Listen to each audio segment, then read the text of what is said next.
Hello everyone, welcome to my channel. तो भाई अब हम बात करते हैं हमारी एनाटॉमी के नेक्स्ट चैप्टर की। तो नेक्स्ट चैप्टर है हमारा 11।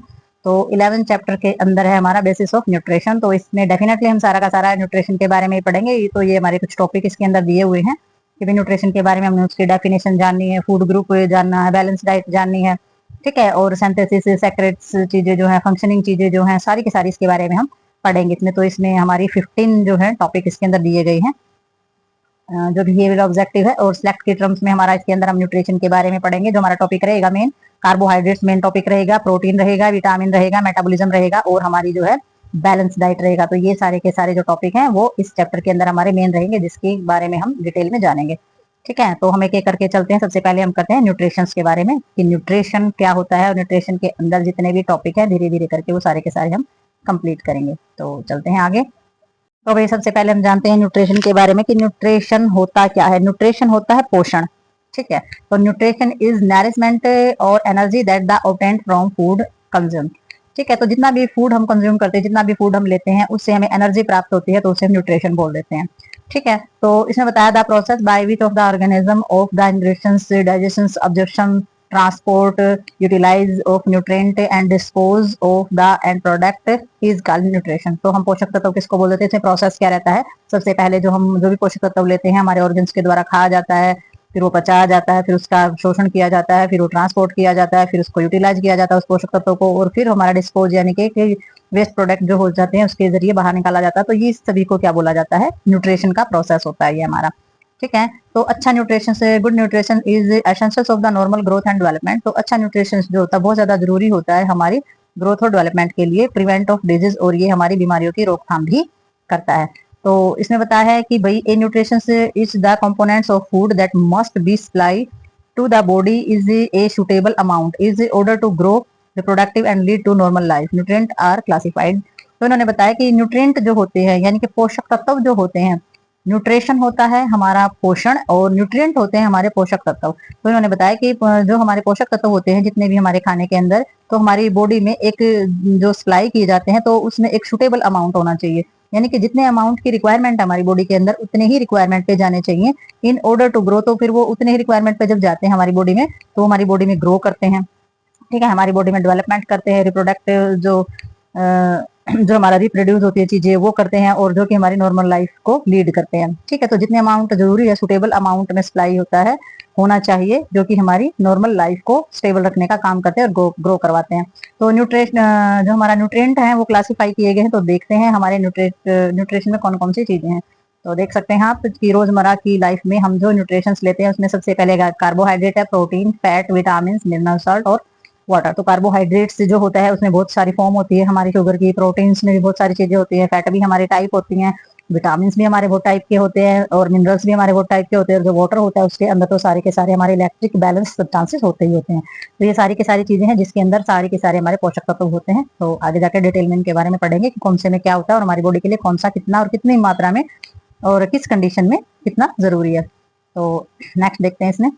तो भाई अब हमारा आ गया बैलेंस डाइट। एग्जाम में सबसे ज्यादा आने वाला ये क्वेश्चन है, 5 नंबर में, 3 नंबर में, 2 नंबर में डेफिनेशन और डिटेल में भी, ठीक है। तो इसके बारे में आपको जरूर पता होना चाहिए कि बैलेंस डाइट हमारी क्या होती है, किसको बोलते हैं। तो balance diet is diet which the contain all of the nutrient is the required amount. तो उन्होंने बताया कि बैलेंस डाइट वो डाइट होती है जिसमें हमारे सारे के सारे पोषक तत्व कंटेन होते हैं। रिक्वायर्ड अमाउंट, जितने अमाउंट की जरूरत होती है उसकी रिक्वायरमेंट के हिसाब से हमारे पोषक तत्व मौजूद होते हैं, उसी को हम बैलेंस डाइट बोलते हैं। द डाइट में भी द लिक्विड, जो हमारी डाइट है वो लिक्विड फॉर्म में भी हो सकती है जैसे कि जूस वगैरह होता है, और सेमी सॉलिड भी हो सकती है जैसे कि हम शेक वगैरह पीते हैं, और बिल्कुल सॉलिड भी हो सकती है जैसे कि कोई सख्त चीज खाते हैं जैसे कि फ्रूट है कोई भी, जैसे जो सख्त टाइप में हम खा सकते हैं। तो ये जो हमारी डाइट होती है ये हमारी लिक्विड, सेमी सॉलिड और सॉलिड टाइप में हो सकती है। If any nutrient is take more or less than the required amount if effect the person health. तो इन्होंने बताया कि न्यूट्रिएंट हमारे जो पोषक तत्व होते हैं अगर वो हम जरूरत से ज्यादा लेते हैं, रिक्वायरमेंट जो हमारी जितने भी अमाउंट की रिक्वायरमेंट अगर मुझसे ज्यादा लेते हैं, तो उससे क्या होता है, जो पर्सन है उसकी हेल्थ जो है उस पर इफेक्ट करेगी, ठीक है, उसके स्वास्थ्य पर वो चीज असर करेगी। फॉर एग्जाम्पल, तो उदाहरण के तौर पर इन्होंने बताया if a person take diet less than they required amount it cause deficiency disorder the malnutrition. तो इन्होंने बताया है कि एक पर्सन है जो डाइट जो है रिक्वायर्ड अमाउंट जितना भी उसकी जरूरत के हिसाब से जो अमाउंट है उससे अगर कम डाइट वो लेता है, तो इसके कारण क्या हो जाता है, डेफिशिएंसी डिसऑर्डर हो जाएंगे, यानी कि कमी हो जाएगी, किसी न किसी विटामिन की, पोषक तत्व की कमी हो जाएगी और मॉल न्यूट्रिशन का शिकार हो जाएगा। माल न्यूट्रिशन यानी कि पोषक तत्वों की कमी हमारे शरीर के अंदर हो जाना। If the diet is taken of excess, और अगर डाइट हम ज्यादा मात्रा में लेते हैं तो more than the required amount, और जरूरत के हिसाब से ज्यादा अमाउंट अगर हम ले लेते हैं तो it can be lead obesity, तो हमारा क्या हो जाएगा, क्या लीड हो जाएगा, ओबेसिटी, जिसको मोटापा बोलते हैं। If a person want to live a healthy life, अगर इंसान को चाहता है कि वो हेल्दी लाइफ जिए, स्वस्थ भरी जिंदगी जिए, तो life he or she must have the knowledge about the balance diet, तो उसे क्या करना चाहिए, बैलेंस डाइट के बारे में नॉलेज लेना बहुत ज्यादा जरूरी होती है। उसे पता होना चाहिए कि बैलेंस डाइट जो है वो होती क्या है। ठीक है, तो आगे देखते हैं। बॉडी मास इंडेक्स से थोड़ा सा इन्होंने दे रखा है, थोड़ा सा समझाने की कोशिश की है कि किस तरीके से हमारा, तो इसमें हमारा कैलकुलेशन जो बॉडी मास इंडेक्स दिखाते हैं, तो उसमें हमारा बता रखा है बॉडी मास के हिसाब से वेट और हाइट। ठीक है, बीएमआई जब हम निकालते हैं तो वेट और हाइट के हिसाब से हमारी डाइट का पता चलता है, इसमें इतना वेट है और इतनी इसकी हाइट है, तो उसके हिसाब से खाना इसको जाएगा। अगर 16 है तो सिवियरली अंडर वेट है, यानी कि बहुत ही ज्यादा है बीएमआई। अगर 16 से 19 है तो वो अंडर वेट है, बहुत ही कम माना जाएगा। और 20 से 25 है तो नॉर्मल रेंज माना जाएगा। 26 से 30 है तो ओवरवेट माना जाएगा। 31 से 40 है तो ऑब्स यानी कि मोटापा माना जाएगा। और 41 से सीवियर ओबेस यानी कि बहुत ज्यादा मोटा माना जाएगा। तो ये हमारी बीएमआई को इंटरप्रिटेशन किया गया इस तरीके से। इंटरप्रिटेशन में यानी कि बीएमआई की जो रेंज होती है उसके हिसाब से हमारा देखा जाता है। तो नेक्स्ट इसमें रिकमेंडेशंस के हिसाब से जो हमारा डेली फूड हम लेते हैं, तो शॉर्ट फूड सिमिलर ऑर्गेनिम्स और nutrient value of the food group, तो हमारा कुछ ग्रुप के अंदर इसको बांटा गया है हमारे पोषक तत्वों को कि भी कितने कैसे कैसे कितने टाइम में कौन कौन सी चीजें हमें लेनी चाहिए। तो देखते हैं हम नेक्स्ट इसमें। तो भाई इसमें आपको एडवाइस दी जाती है कि be certain number of the serving from each group of the eaten daily if this plan of following of the resulting dietary intake of likely of the well balance. तो इसमें भी बैलेंस डाइट के लिए इन्होंने बताया कि जो serving होती है, नंबर ऑफ सर्विंग के हिसाब से आप डेली डाइट का जो ग्रुप बनाया गया है या फिर जो प्लान के हिसाब से फॉलो किया जाता है, तो वो जो डाइटरी इनटेक की जाती है वो हमारी बैलेंस डाइट बोली जाती है। तो इसमें 5 मेन फूड ग्रुप बनाए गए हैं। तो फूड ग्रुप में क्या आ जाता है, एक ग्रुप में आ जाता है ब्रेड, राइस, जो हमारा सैलड और पास्ता, तो ये हमारा एक फूड ग्रुप है जिसके में सारे पोषक तत्व जो है कंप्लीट हो जाते हैं। एक फ्रूट और वेजिटेबल्स हमारे होते हैं जिसमें पोषक तत्व कंप्लीट होते हैं। फिर हमारा मीट, फिश और अल्टरनेटिव चीजें होती हैं, उसमें आ जाता है। एक डेयरी प्रोडक्ट में हमारे मिल्क और चीज जो हो जाते हैं। एक हमारा फैट, ऑयल और सीड्स।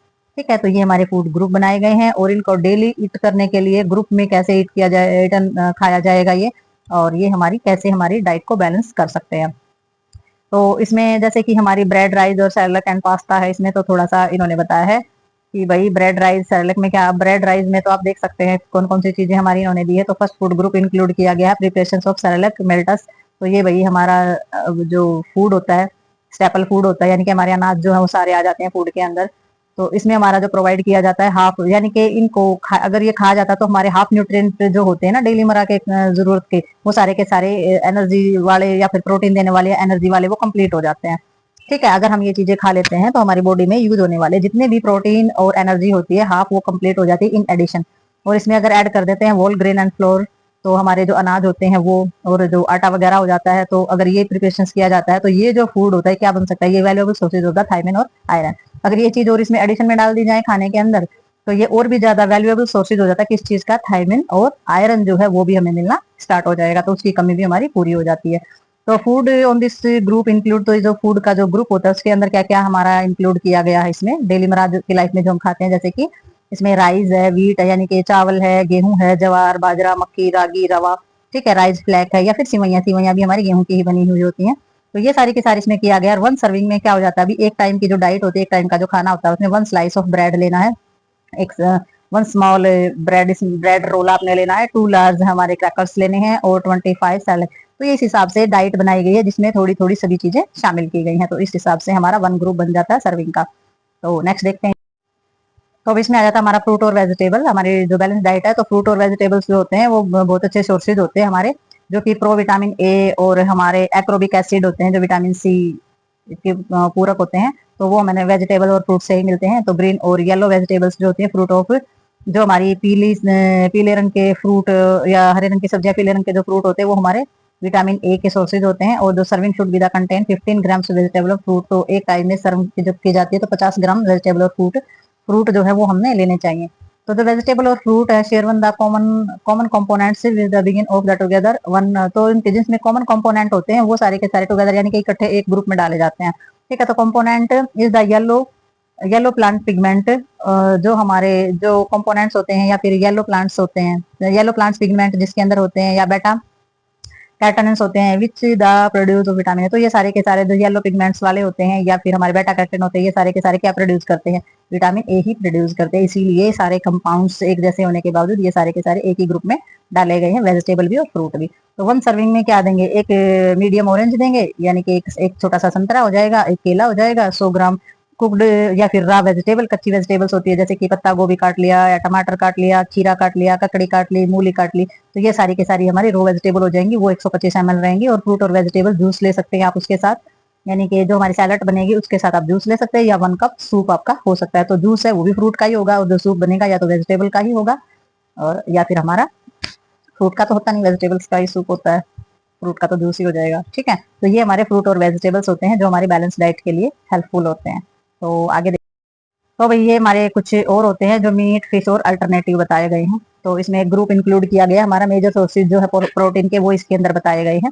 तो प्रोटीन सोर्सेज में जो हमारी जो डाइट होती है वो क्या है, दाल है, पल्स है, ठीक, पल्सेज है, तो सारी दालें आ जाती है, मिल्क है, एग है, फिश है, ठीक है, और हमारा पोल्ट्री पोल्ट्री यानी कि मुर्गी मुर्गी अंडे वगैरह जो आप खाते हैं वो चीजें आ जाएंगी, और मीट है। ठीक है, तो ये प्रोटीन के बहुत अच्छे सोर्सेज माने जाते हैं। Most of our protein requirement is meet by this food.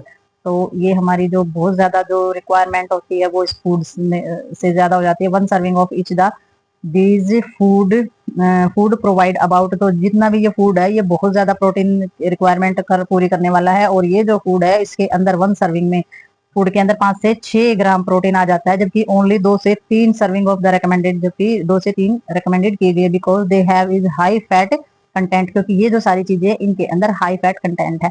ठीक है, इसके अंदर जितना भी कंटेंट है, जितने भी प्रोडक्ट हैं, जितने भी इनमें से जो भी चीजें जो मिलेंगी वो बहुत ही हाई मात्रा में हो जाएंगी, क्योंकि सारी की सारी चीजें जो है ज्यादा एनर्जी देने वाली होती हैं।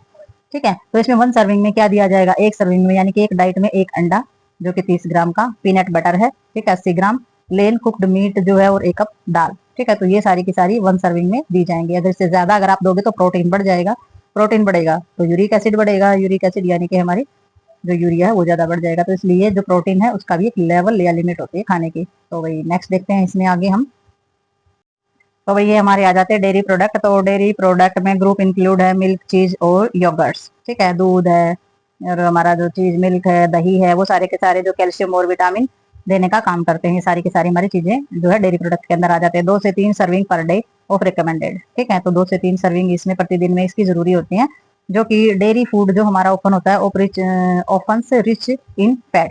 ठीक है, तो डेयरी प्रोडक्ट जो होता है उसमें हमारा फैट जो है इस तरीके से रहता है, 250 ml मिल्क, योगर्ट से 50 ग्राम, चीज जो है इन 1 of serving should be the include. तो इसमें 250 ml मिल्क लेना या 50 ग्राम दही खाना, चीज लेना वो हमारा जरूरी होता है, ये होना चाहिए। Include the prevent mall nutrition, यानी कि मॉल न्यूट्रिशन यानी कि हमारे जो डेफिशिएंसी होती है पोषक तत्वों की उसको रोकने के लिए इतनी डाइट लेना तो जरूरी है। दूध लेना जरूरी है, घी लेना जरूरी है और दही खाना जरूरी है, जिससे हमारा मॉल न्यूट्रिशन रुक सके। ठीक है, तो डेयरी प्रोडक्ट में ये चीजें रहती हैं। अब हम देखेंगे आगे, इसमें आ जाता है फैट, ऑयल और स्वीट्स। तो फैट्स, ऑयल, इसमें फैट्स है और ऑयल है, 2 मेजर क्लासेस में इस फूड को इंक्लूड किया गया है कि फैट्स की जो है चीजें अलग है और ऑयल जो है वो अलग चीज होती है। ठीक है, घी और जो बटर है वो हमारा आ जाता है फैट्स में, और ऑयल में आ जाते हैं हमारे वनस्पति जिसमें तेल निकलता है। सारी चीजों का तेल हम इस्तेमाल करते हैं, जैसे सरसों का है, मूंगफली का है। ठीक है, तो किसी भी चीज का ऑयल हम इस्तेमाल करते हैं। घी वो होता है जो जम जाता है, फैट्स में वो आ जाती है जो चीजें जमना स्टार्ट हो जाती है, जैसे कि घी हमारा किसी भी तरीके का जमना स्टार्ट हो जाता है, लेकिन वनस्पति जो होती है वो जमती नहीं है। तो इसमें जो use of spread and the go of the seasonings या फिर शॉर्टनिंग्स। ठीक है, तो इसमें जो हमारा जो यूज किए जाती है सारी की सारी शॉर्टनिंग, जैसे कि शुगर होती है, इंक्लूड होती है, jaggery preparation such of the jams और सिरप। तो इसमें सारी की सारी जो चीजें होती हैं वो हमारी यूज होती हैं, जैसे कि ये जो वनस्पति, ये सारी की सारी चीजें हमारी सीजनली खाने वाली चीजें होती हैं। ठीक है, तो वनस्पति है, वनस्पति के टाइम पे हमारी ये चीजें जैसे खाई जाती है, जैसे कि शुगर इंक्लूड की जाती है इसके अंदर, गुड़ है, ठीक है, जैम है, सिरप है, ये हमारे जो है स्वाद अनुसार, यानी कि जिस भी तरीके से जो मसाले जैसे जिसमें सीजनिंग में आ जाते हैं सारे के सारे जो हमारे मसाले होते हैं जो हमारे खाने को स्वादिष्ट बनाने के लिए काम करते हैं, तो उसमें हमारे सीजनिंग में सारे मसाले आ जाएंगे। ठीक है, तो वो सारी चीजें आ जाती हैं। तो इसमें हमारी जो जैम और सिरप, ये जो चीजें हम बनाते हैं, जैम है, सिरप है, तो ये क्या प्रिपरेशन है, ये हमारी चीजों को हम इस तरीके से मोल्ड करके खाते हैं कि हमें स्वादिष्ट लगे। ठीक है, क्योंकि वैसे नहीं खाई जाती है, खा सकते हैं हम इनको, जैसे कि मसाले हैं, अगर खड़े मसाले को आप देखोगे तो वैसे नहीं खा सकते हो, लेकिन उनको पीस के सब्जी में डाल के किसी चीज में डाल के आप खाते हैं, तो डाइजेशन में भी हेल्प करते हैं और चीजों को स्वादिष्ट बनाने का भी काम करते हैं। तो एडिशनल एडिंग अगर taste of these food provide energy, तो ये जो एडिशनल चीजें होती हैं ये सिर्फ टेस्ट ही नहीं बढ़ाती हैं खाने का, बल्कि हमारे खाने जो हम खाना खाते हैं उसमें एनर्जी भी देती है। ये एडिशनल जो चीजें होती हैं, जैसे कि एडिशनल चीजों में ये बता दिया ना कि जैसे हम खाना बना रहे हैं, सब्जी बना रहे हैं, तो उसमें घी डाल रहे हैं या ऑयल डाल रहे हैं, वनस्पति, ठीक है। तो जो भी हम एडिशनल जो चीजें होती हैं हमारे भोजन के अंदर जो हम डालते हैं, वो सिर्फ ऐसा ही नहीं है कि भी हमारे खाने का स्वाद बढ़ा रही हो, ये हमें एनर्जी देने का भी काम करती है। जैसे घी है, ठीक है, वनस्पति है, या फिर हमारे सारे के सारे मसाले हैं। तो ये जो होती है sugar is readily of the available energy sources, और शुगर जो चीनी होती है वो तो एनर्जी बहुत ज्यादा मात्रा में देती है, एनर्जी का सबसे बड़ा सोर्स इसको माना जाता है। बट आजकल शुगर बहुत ज्यादा, तो चीनी सब्जी बंद बताते हैं, ठीक है। तो जो भी डाइट लेनी है वो हमारी लिमिट में ली जाए तो उसी को बैलेंस डाइट बोला जाता है। तो किस पर्सन को किस टाइम कितनी मात्रा में किस तरीके की अपनी बॉडी की रिक्वायरमेंट के हिसाब से, अपनी बॉडी की कंडीशन के हिसाब से जितनी भी डाइट कंज्यूम करनी चाहिए उसी को बैलेंस डाइट बोला जाता है। तो ये हमारा अध्याय यहीं पर समाप्त होता है। तो मिलते हैं नई वीडियो में नए टॉपिक के साथ, तब तक के लिए बाय बाय।